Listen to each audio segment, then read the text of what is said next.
What's up, everybody? TCM here, back with another video.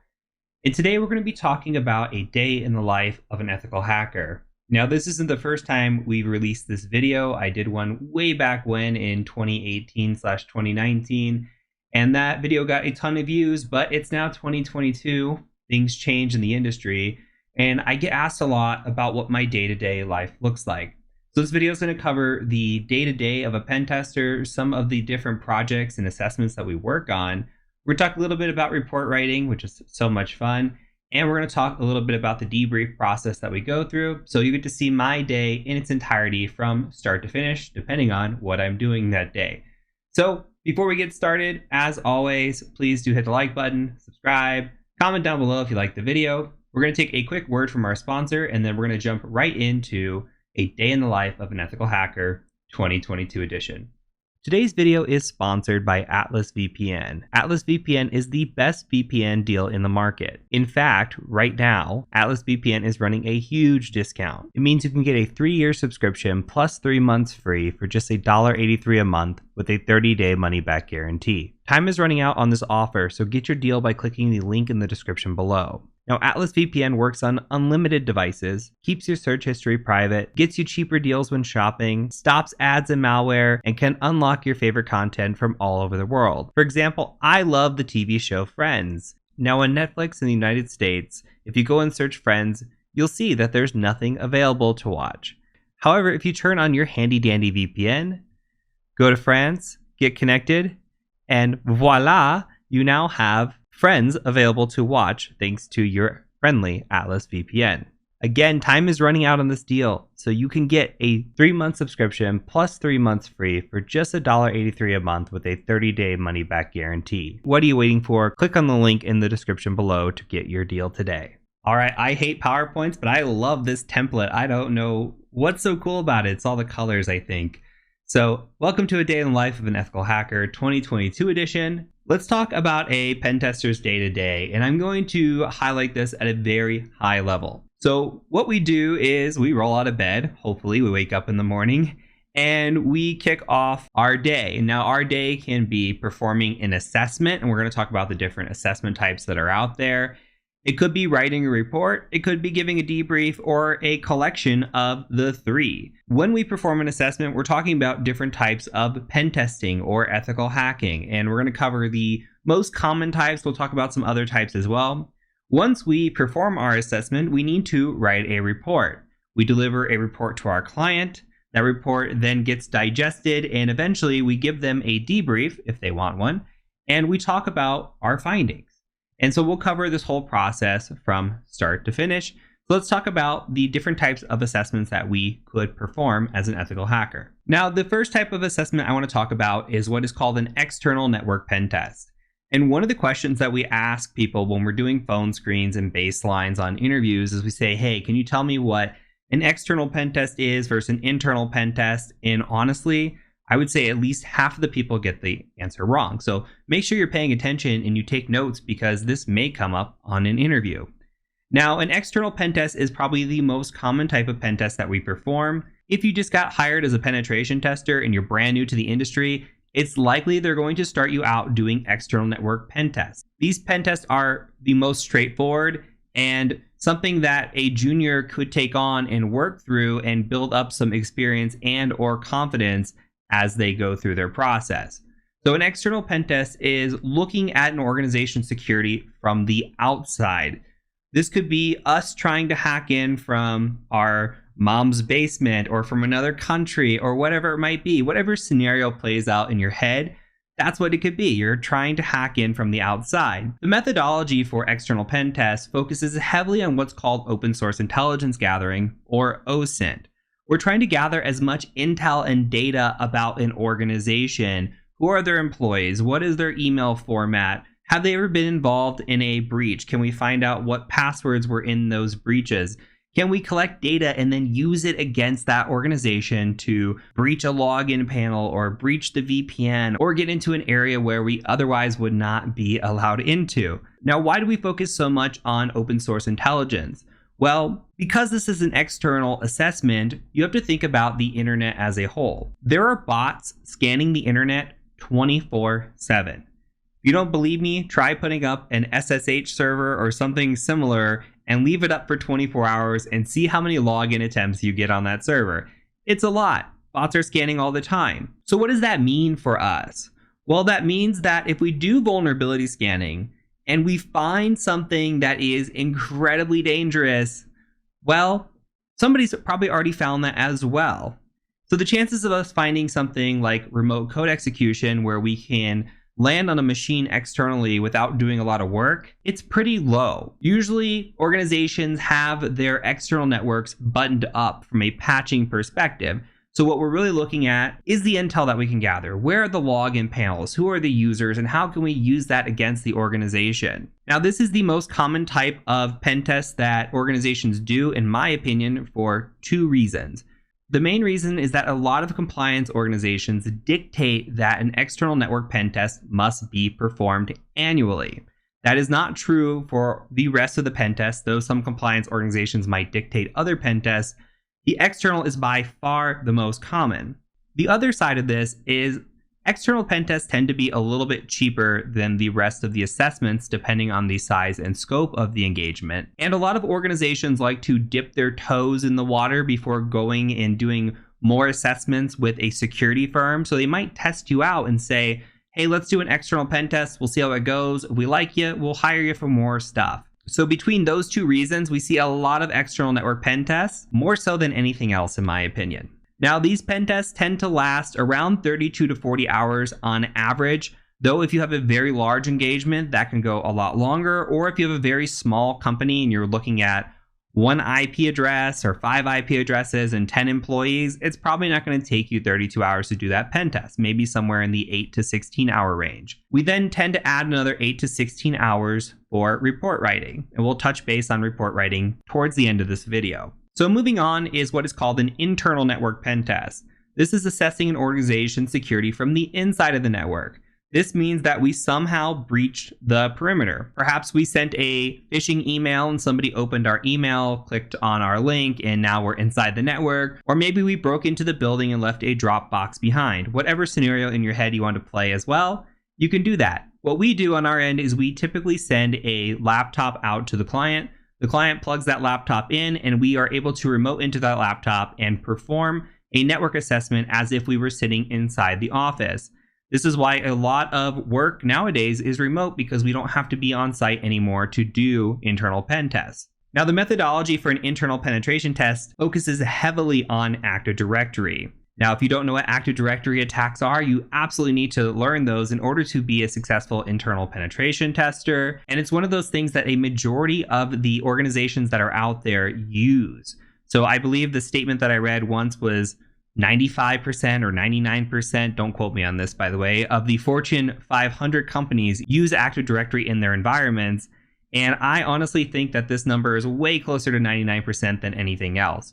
Every single internal pen test I've ever done, with the exception of one client, one very small client, has always been on Active Directory. So you need to understand Active Directory methodology in order to perform an internal network pen test. These typically last 32 to 40 hours, though they can run a lot longer, again, depending on the size and the scope. They don't typically run shorter, though I have seen them run 16 to 24 hours if the network is very small, but there is a checklist that we have to run through that is usually in the 32 to 40 hour range. And just like external pen tests, we tack on another 8 to 16 hours for report writing. Now, the third type of assessment I wanted to talk about is a web application pen test. This is probably the second most common. I wanted to group the external and the internal pen test together. But you have to think about networks nowadays versus web applications. There are websites everywhere. There are more websites than there are networks. If we're just counting websites to business networks, there probably are more websites to home networks as well, though I'm not entirely sure of that. I would argue that the answer is probably way more websites than home networks. So with that, there's a lot of attack surface that's out there. So organizations will come to us and they'll say, hey, we need a web application pen test. This can be dictated, again, by compliance. Perhaps stakeholders want to see this, or maybe the client is very interested in the security of the application and wants to make sure that it is very secure before they launch their application. Now, the methodology focuses heavily on web-based attacks, obviously, and the OWASP testing guidelines. So OWASP stands for the Open Web Application Security Project. If you've never heard of it, Google it. It's a great resource. They have testing guidelines for not just web application, but mobile as well. They have how to test, how to defend, how to prevent, all kinds of great things. And we follow their testing guidelines pretty exclusively. If you're ever going to be a pen tester and you want to pen test against web apps, you for sure need to know what the OWASP top 10 attacks are, because you will be asked those in an interview. Now, these engagements last typically 32 to 40 hours, and that is pretty much the minimum. We have a very thorough checklist that we have to go through when we're doing a web app pen test. And I would say it pushes closer to 40 hours than anything else. Unless it were a very, very small and specific web application, they're almost always in the 32 to 40 hour range, with another 8 to 16 hours for report writing. Another common assessment that we are asked to perform as pen testers is what's known as a wireless pen test or a wireless network pen test. And we're assessing an organization's wireless network security. So the methodology will vary depending on what type of wireless network is being used. For example, if they're using a guest network, we might log on to the guest network and test segmentation. Can a guest access internal resources, or is the network properly segmented? If they're using a pre-share key, which is what's common in most households, we might test that pre-share key for password strength and see how strong the pre-share key is and how strong the password is. If they're using enterprise-based network, then we open ourselves up to a variety of new attacks as well. So our methodology really changes depending on what is being used. Now, wireless pen testing is fairly straightforward. You can look up the methodology online, find blog posts about it. You just need a wireless network adapter that you can honestly pick up for $30 to $50 at most. And I'll leave a link in the description below to my favorite wireless network adapter, but you can just pick one that is compatible with your machine, and that will work and do packet injection. It's honestly where a lot of hackers start. This is where I got my start before I ever learned about real pen testing or anything. I went and bought a cheap wireless adapter, and I started just hacking my own network and some devices that I had laying around at the house, and I learned how to hack wireless pretty quick. So it's one of those things that kind of gets you excited and gets you into the hacking mindset and kind of teaches you some of the wireless assessments that are out there. And I think it's pretty fun as well. Now, these typically last about 4 to 8 hours per SSID. So if we're testing 2 SSIDs, we're probably looking in the 8 to 16 hour range. And then typically another 2 to 4 hours for report writing. All right, the last thing I want to touch on in terms of assessments that we do quite a bit are physical pen tests and social engineering assessments. So when we're doing a physical pen test, we're assessing an organization's physical security. And our methodology is going to depend on the tasks and goals that are at hand that are given to us by the client. So if we're doing a physical pen test, we are going on site and we're trying to break into the building. That can be through cloning badges, that can be through social engineering, that can be through picking locks. There's a lot of different scenarios that are at hand there. Now, that methodology, again, depends on what we're up against, and it also depends on the client's goal. The client might say, hey, we want to see if you can just even get in the building. Or they might say, hey, I want you to get in the building and find our server closet and take a picture of yourself in our server closet. We want to see if you can make it there. So there's typically some goal behind why you're breaking into a building, but it is legal breaking and entering, and it's pretty fun and pretty exciting if that's your jam. And there's a lot of social engineering involved in that. So it's very, very fun engagement to do. The other side of this is pure social engineering. And what I mean by that is doing something like a phishing campaign against an organization. And we might actually do a phishing campaign in combination with an external pen test. So we might combine those together, though often they're left apart. We might do something like a phishing campaign where we call people and we say, hey, I'm from IT. Can you give me your password? Or I just sent you a code to your account. Can you give me the code that I just sent you? We might do a smishing campaign where we send text messages and see if anybody responds back to us. There's a lot of different social engineering that's out there, and we have different campaigns that we can run in different engagements depending, again, on the client's need. Now, the great thing about this is social engineering and physical pen testing offer a lot of learning opportunities and training opportunities. For example, when we do physical pen tests, we wear cameras on our hip and we record everything that we do, not just for our liability, but also for teaching end users at the end of the day. We'll cut that video, have a lessons learned. Here's the good things they did. Here's the bad things they did. and they can walk away with a way to improve moving forward. The weakest element of any organization is going to be the human. You can have a great environment, great policy, security, everything set up, and all it takes is one really nice person to hold the door open for you, and that can lead to catastrophic events. So social engineering, again, is a very important part of security, and it's one of my favorite things to assess when I'm doing this type of work. Now, again, these can last anywhere from 16 to 40 hours, maybe even more, depending on the engagement that you're on, plus another 4 to 8 hours for report writing. Again, maybe more, depending on the scope of the engagement that you're working. Now, these aren't the only assessments. There are other assessments that we might perform as a pen tester. These tend to get a little bit more specialized, and you might have to take additional training in order to learn this type of stuff. But these are things that we perform at work, and you may end up performing as well. So we have mobile penetration testing. It's a lot like web application penetration testing in the sense that you're testing against an application, except it's on a mobile device, so iOS or Android, and then there's specific methodology and techniques related to those operating systems. You may have IoT or Internet of Things penetration testing. Somebody might send you something. Like one time we got sent over a pressure cooker that was a wireless pressure cooker, and they wanted it pen tested. So we had a lot of fun doing that. There's red team engagements, which are kind of sort of like pen testing, but not really. When I say pen testing, I think of banging at the front door, where red teaming is trying to sneak in whatever creative way you can. So a red team engagement might say, hey, we want you to hack our company. You've got a month or 6 months or a year, and we don't want to hear you. We don't want to see you. We don't want to know about it. Just let us know if you can hack into us. In these types of engagements, the methodology can be anything depending on what is allowed in scope. Usually it's pretty open in the scope. I've heard of red teams sending people to the client location, and they might even live there for a little bit. They might befriend some of the employees, try to become buddy-buddy, learn some internal secrets, maybe get a password, slip them a thumb drive. They might do all kinds of social engineering engagements. It's very, very custom and unique to the client and depends, again, on the scope, which is usually pretty wide, and what they can and can't do. So red team engagements are pretty awesome, but they're also incredibly stealthy, where pen testing is very time limited in the sense that we might only have a week engagement. We're going to know the IP addresses, we're going to know our scope, and we're going to have a set defined limitation in front of us, where red team doesn't have that as much. Now, a purple team engagement is something that you might do, tabletop exercises and things like that, where you as a red teamer or being offensive and working with a blue team or defensive, you work together and that makes purple. And in that sense, you might tabletop and say, hey, I just ran this attack. Do you see me in your network? I just ran this other attack. Do you see me? And you try to establish a baseline, and you can see, hey, where's the detection at? Where is the detection weak? And how can we improve detection mechanisms within the network?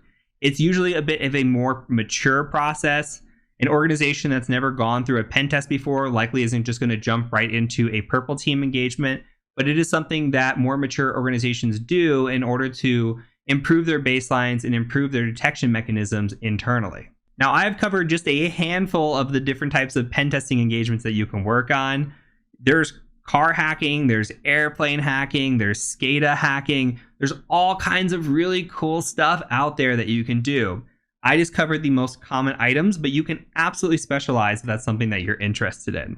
Now, with all the fun of getting to do assessment work, there comes the downside of report writing and debriefing. I actually enjoy doing both, and in order to be a successful consultant, you really need to be a three-headed person in a sense. You have to be really good at technical abilities. You have to be really good at report writing and communicating effectively, not just to a technical audience, but to a non-technical audience.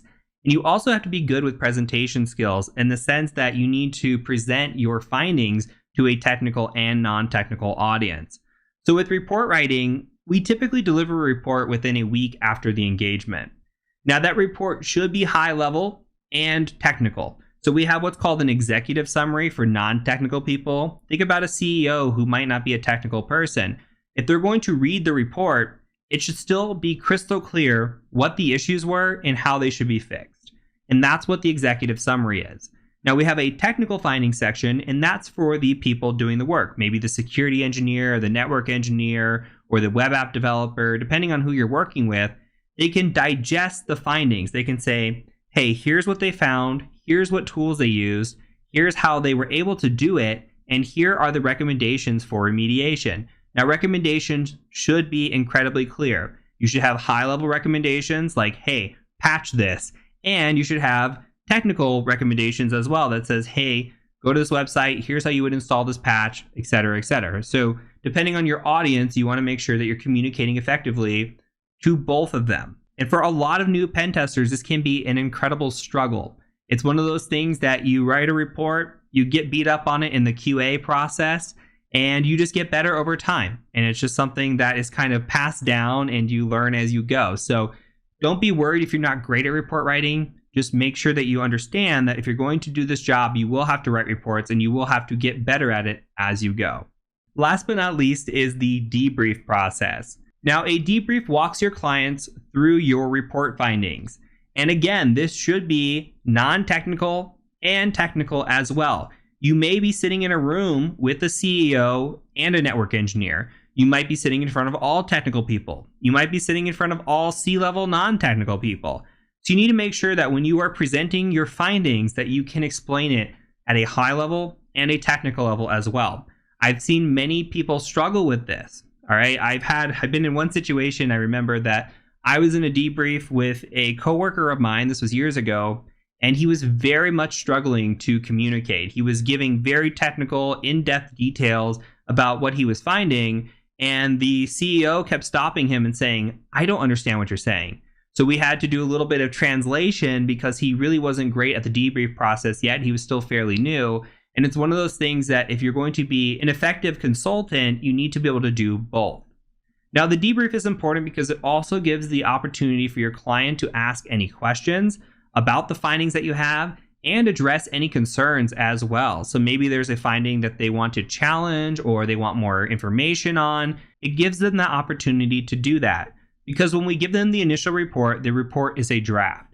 After the debrief, or if they choose to not have a debrief, we finalize that report. So the debrief is the last opportunity the client has to understand what you're presenting to them and to ask any questions or address any concerns. So it's a very, very important process. All right, hopefully that was informative for you. If you're looking to become a pen tester, you should know at a high level what these different types of assessments are. And you should know what you're getting yourself into, because a lot of people think, oh, it's fun and games. I just get to go hack things. And yes, that's a lot of the job, but a lot of the job is also doing report writing and doing debriefs in front of clients. So if you're not strong with report writing, or if you're not strong with your presentation skills, you may have some time on the struggle bus before you get decent at it. All right, so make sure that you know coming into that those are things that you're going to have to be doing and that you're comfortable doing those things as well. So that is it for this video. Until next time, my name is the Cyber Mentor, and I do thank you for joining me. Peace out.